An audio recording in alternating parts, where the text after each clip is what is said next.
Hi, my name's Darren Ashford from the Drum Lesson Academy. Welcome to my very first lesson for drummer. DrumLessonAcademy.com. Take your drumming to the next level. In this series of articles and videos, I'm going to be taking a look at ways in which we can improve our playing by understanding some basic principles of natural body movement, drum set ergonomics, and the laws of physics.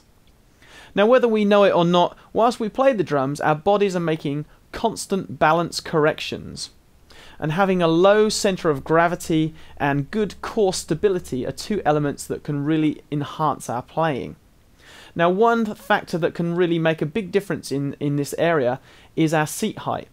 So what I'm going to do in this video is look at 3 different seat heights and just go through the pros and cons of each one, so that hopefully you'll be able to access what I call a neutral position and take your drumming to the next level. Okay, I've now set my seat height really high, and as you can see from the side shot there, my thighs here, my upper legs are sloping down pretty severely into the kit. And the one thing I feel when I sit this high is the fact that I feel like I'm leaning over the drums. At the moment I haven't changed the height of my drums from what I normally would play, so it definitely feels like I'm stooping over the drums. Now, the one thing, I studied a little bit of Alexander technique with a great teacher called Jane Gregory, and one thing that she highlighted to me was the weight of the human head, and the fact that if we have a posture where we're kind of stooped and leaning over, our back muscles have to be basically contracting to hold the weight of our head, which is kind of, if you think of the spine with the head on the top, is like a big lever. And the muscles along the spine are having to contract to hold the weight of the head. So if we are playing at this very high seat height like this, there can be a tendency to lean over the drums and stoop over the drums, which isn't good for your posture, and it's really not good for your back. So if you do happen to have a high seat height,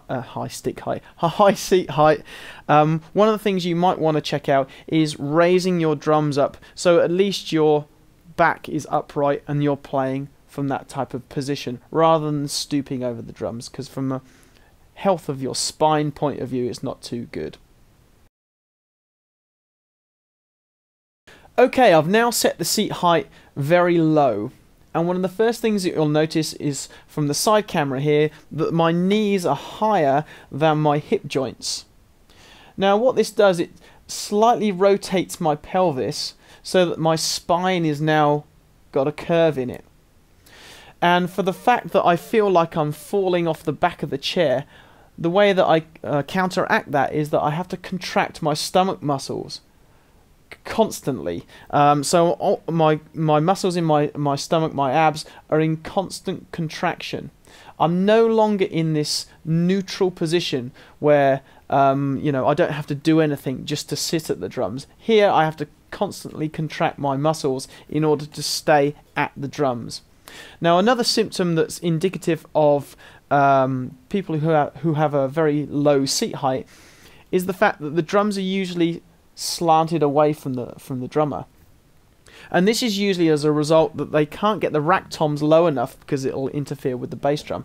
So what they end up doing is raising up the posts or the overall level of the drums and then angling them downwards, and everything tends to angle downwards. And I guess that would have an effect on rebound, because obviously if the drums are angled, you're not getting a direct relationship to gravity, so the rebound you get off the drums will be less. So all in all, you're having to work harder. I've now set the seat height at my regular playing height. So one thing that you'll notice in the side camera here is the fact that my knees are pretty much the same height as my hip joints. Maybe my hips are a little bit higher. Now this position is usually what I refer to as the neutral position. My stomach muscles and my back muscles are no longer having to work in order just to keep me in the seat. The resultant of that is that my playing, hopefully, is much more efficient. Before I play a note, I'm not even having to worry about my balance because I know it's all in check. My body is naturally aligned, the weight of my head is naturally centered, so I don't feel like I'm falling forwards or falling backwards. Now, the other area that this can definitely benefit is your concentration, because obviously if we're having to concentrate merely on balance, then that takes away from the whole fact of making music. Our concentration really should be on listening and reacting. So if it's taken up with I want to stay in the chair or I want to stay balanced on the drums, then that's not really the place we want to be, regardless of the style of music that you do play. Now, when you start experimenting with your seat height, you may find that one seat height might be better for, let's say, double bass when you're playing double kicks, and slightly higher might be better for other specific areas of coordination. So there may be some area of compromise, but it's definitely worth exploring your seat height, basically to maximize your efficiency at the drums.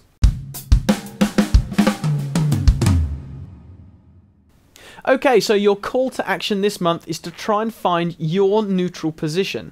If you're experiencing any of the symptoms I've discussed today with a seat height that's too high or too low, then finding your neutral position will definitely help your playing. My name's Darren Ashford. If you have any questions, you can drop me an email, contact me via social media, Twitter and Facebook, or even check out my podcast, my free podcast at iTunes by going to drumlessonacademy.com. Until next time, have a good one.